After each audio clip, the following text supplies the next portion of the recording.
Who's ready for a Disney princess bedtime story? I know I am. I thought it'd be really cool to read a bedtime story of my favorite Disney princess. I'll let you guess once I flip the page. It's Merida! And the story is called A Fateful Adventure. Long ago, in the lush green highlands of Scotland, lived a princess named Merida. She had 3 mischievous little brothers named Hamish, Hubert, and Harris. Her father, King Fergus, was very jolly, even though his leg had been bitten clean off by a demon bear many years ago. Merida's mum, Queen Eleanor, was loving but strict. She kept Merida very busy. As a future queen, Merida had many responsibilities. Her days were filled with long classes and do's and don'ts, but every once in a while, Merida had a day to herself. She would race her horse Angus through the forest, climb to the top of gigantic waterfalls, and shoot her trusty bow and arrow.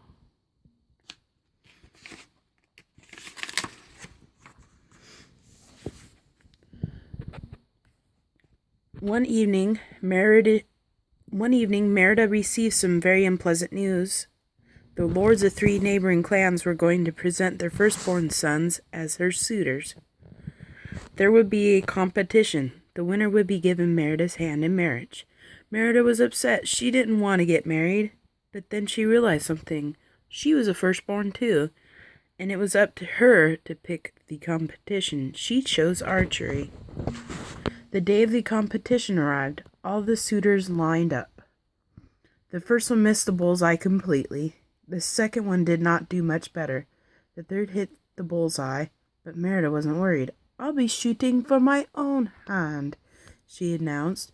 When Merida fired at the target, her arrow split the third suitor's arrow right down the middle. She had beaten all 3 suitors. The clans were very angry. Merida's mother was furious.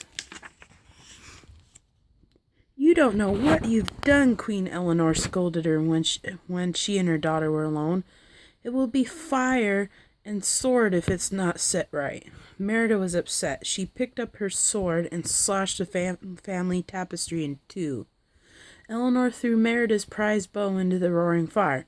Heartbroken, Merida ran into the stable. She and Angus raced off into the forest. Suddenly, Angus stopped dead in his tracks.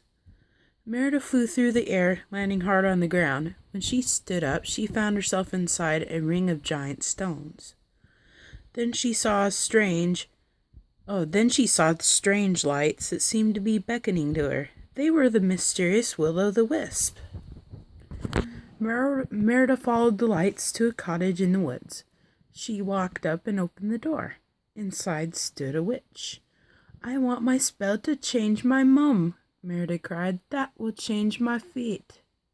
"Last time I did this was for a prince," the witch warned.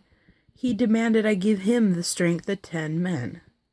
The witch began to toss strange things into her cauldron. There was a flash of brilliant green light.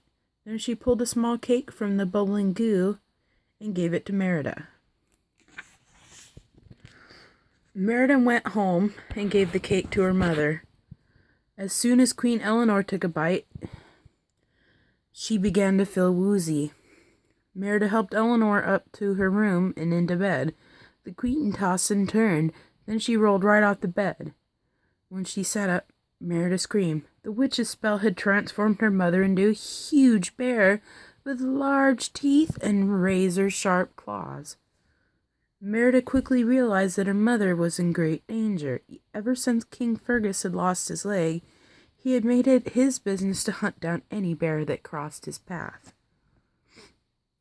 "If he so much sees you, you're dead," Merida shouted. "We've got to get you out of the castle."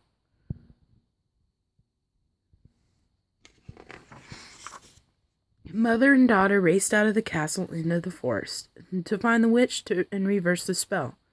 They could not find her, but she had left Merida a message. "By the second sunrise, your spell will be permanent unless you remember these words. Be changed, look inside, mend the bond torn by pride. Exhausted, they fell asleep. They awoke to the first sunrise and saw that the will-o'-the-wisp had appeared. The wisp led them to the remains of an ancient castle where a prince had once lived. As Merida explored the ruins, she saw claw marks ripped in the stone. She realized something. The spell, it's happened before. The castle belonged to the very same prince that the witch had spoken of. He had asked for the strength of 10 men, and she had changed him into Mor'du, the demon bear who had taken King Fergus's leg. Just then Mor'du attacked. Merida and Queen Eleanor barely escaped. Here's the picture. If we don't hurry, Merida told her mother, you'll become like Mor'du, a bear, a real bear forever. Luckily, Merida had an idea of how to break the spell. Mend the bond torn by pride, she said. Thinking of the witch's words, the tapestry, they had to get back to the castle. When they arrived, the queen was able to hide in plain sight. A dreadful fight was going on. The clans were upset because Merida had not chosen a suitor. Merida realized she had to step in before it was too late. She took a deep breath and began to speak. Her mother gestured to help her figure out what to say. Merida reminded everyone of the battles they had fought together. And then she spoke of breaking tradition and letting people decide for themselves whom they should love. To Merida's amazement, the clans and her mother liked her idea.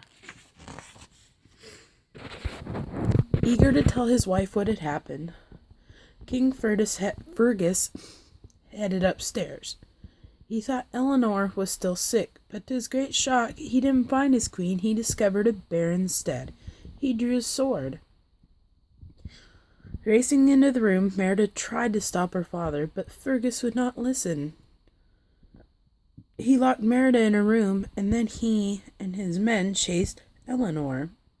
With some help from her brothers who had eaten the witch's cake and turned into bear cubs, Merida escaped.